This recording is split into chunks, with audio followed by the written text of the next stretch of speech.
روز قیامت شفاعت پیامبر را در محشرگاه خداوند نصیب روزیشان بگردانه که بر محبت پیغمبر خدا امروز جمع مولودین کردند. خدای عزیز مهربان بردباری ها و عزت فیض برکت در خاندانشان زیاد بگردانه. برادران عزیز، یک چیز قابل یادآور است که حضرت رسول اکرم صلی الله علیه و سلم مبعوثیت 23 سال پیغمبریش را آورده در یک حدیث خود دقیق قرار داده است. پیغمبر خدا صلی الله علیه و سلم می‌فرماید که بعثت لأتمم مکارم الاخلاق، من مبعوث به پیغمبری شدم تا که اخلاق ناسزا و ناگوار مردم درست کنم. یعنی دین از اول تا به آخرش هم اخلاق است. رهبر و پیشوای این دین حضرت رسول اکرم صلی الله علیه و سلم خودشان شخصیتی بودند که خداوند در قرآن تعریفشان کرد: انک لعلی خلق عظیم، ای پیغمبر دارای اخلاق والا و بزرگ هستی. برادران عزیز، این عنوان را به دست آوردن چیزی آسان نیست. خیلی جانفدایی ها انسان میکنه که حضرت خدای عزیز مهربان اون بنده را به این زبان بگیم یا که به این مثلا عنوان یادآور شود حضرت خدای عزیز مهربان. حضرت پیغمبر صلی الله علیه و سلم دو موقعش درباره اخلاق والا و بزرگش تعریف میکنم. بعد از این حضرت ایشان مخصوم میدانم باقی مجلس را. برادران عزیز، هر یک کدام ما و شما فکر کنیم که ما و شما شخصیتی باشیم که از خانه‌مان به یک ظلم و ظالمی بیرون ممکنه. تمام ایذا و الم و رنج تکلیف را برای ما روا ببینند. تمام ملکیت و دارایی ما را از خود کنند. وقت ساعت برسه که ما و شما صاحب قدرت شیم، چی کار میکنیم؟ پیش از این که چی کار میکنیم از هر یک کدام ما و شما جواب بگیریم، همین را فکر کنیم که حضرت رسول اکرم صلی الله علیه و سلم همین ایذا و الم را دیدن، از وطنشان بی وطن شدن، مال و داراییشان تاراج شدن، دوستاش، همنشیناش، همصحبتاش ایذا و المشان رسانیدن. بعد همه مشکلات 10 سال بعد یا چیزی کمتر حضرت رسول اکرم صلی الله علیه و سلم در فتح مکه وارد مکه شد. حضرت رسول اکرم صلی الله علیه و سلم باید که بسیار یک تکبرانه و فوکچختانه و بسیار به یک اعزاز بلند داخل مکه می شد. هر کسی که از پیش می آمد باید او را تحقیر می کرد، ناسزاگویی می کرد. تو فلانی نبودی که من را چنین کردی، تو کسی نبودی که به من چنین ناجوان مردی را لایق دیدی. اما حضرت رسول اکرم صلی الله علیه و سلم چنین نبود. وقتی که وارد مکه شد، صحابه رسول اکرم صلی الله علیه و سلم روایت میکنه که پیغمبر صلی الله علیه و سلم در بالای اشتر نشسته بود، همچنان سرش فرو میانش کوز کرده، همیشه خم کرده، همیشه کج کرده، حتی که ریش حضرت در کوفت شتر میرسید. همین خیلی طواف کنان. ناگهان شتر حضرت در حالت طواف توقف کرد. حضرت رسول اکرم صلی الله علیه و سلم سرش را بالا کرد، دید که بسیار همون کلانا و همون راهبرهای مشرکا و همون راهبرهای مکه در پیش شتر حضرت ایستاده اند. حضرت رسول اکرم صلی الله علیه و سلم به یگان ملامت بلکه به یک تواضع کامل به طرفشان نگاه کرد، گفت چی میخواهی؟ گفتند که ما را ببخش. برادران عزیز، همین جای تأمل است که بیستیم فکر کنیم که ما و شما چنین شخصیت های هستیم که به مثل رسول اکرم صلی الله علیه و سلم معامله کنیم.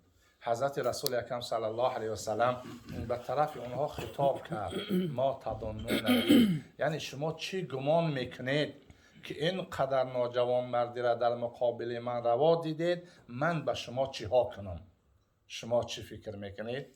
از فرصت استفاده بودن گفتن که کریم هستی و بخشنده هستی و با سخا هستی و با اخلاق هستی و شخصیت بزرگ هستی، ما را میبخشی. حضرت رسول اکرم صلی الله علیه و سلم همین سختگیری 23 ساله‌ای که در مقابل پیغمبر خدا صلی الله علیه و سلم بسیار ناجوانمردی ها شد، یک دافم نگفت که نه من شما را نمیبخشم یا کم از کم ملامتشان نکرد، بلکه چی گفت؟ اذهبوا انتم الطلقاء، بروید من همه شما را بخشیدم. برادران عزیز، حضرت رسول اکرم صلی الله علیه و سلم یقین داشت که این اخلاق پیغمبری که در وجود حضرت بود و این دینی بود که سر تا به پا همه مملو از محبت و الفت و دوستی و همبستگی بود، حتی که پیغمبری خدا صلی الله علیه و سلم نگفت که میبخشمتان به شرطی که مسلمان شید، یگان خطاب نکرد.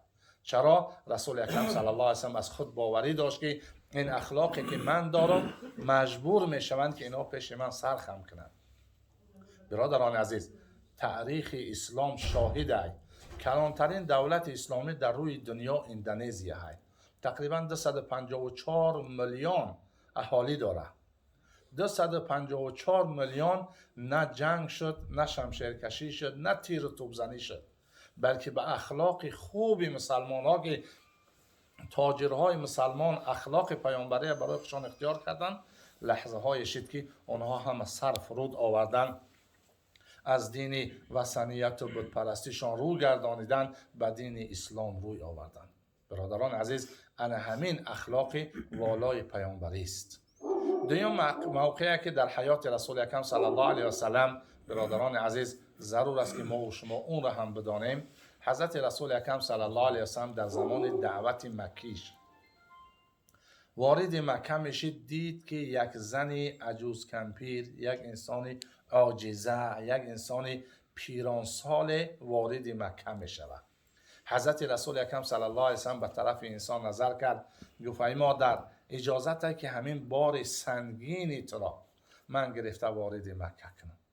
برادران عزیز، وقتی که حضرت رسول اکرم صلی الله علیه و سلم از غار حرا گشته آمد، درخت میلرزید.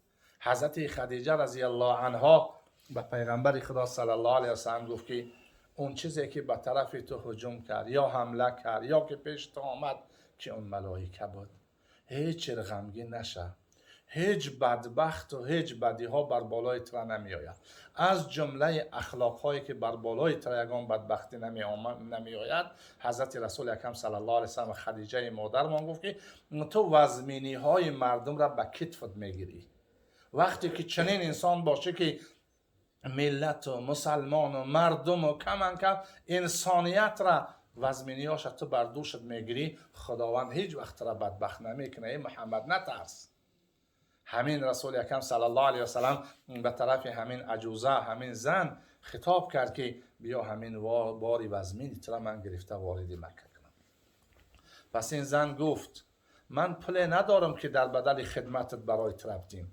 گفت به من پولم در کار نیست. گفت صادق راستی؟ گفت بله. گفت یگان هدف دزدی کردن مال من نداری؟ گفت نه، خدمت میخوام. بالاخره مال این کمپیر زن را گرفته به نزد خانه‌اش آورد.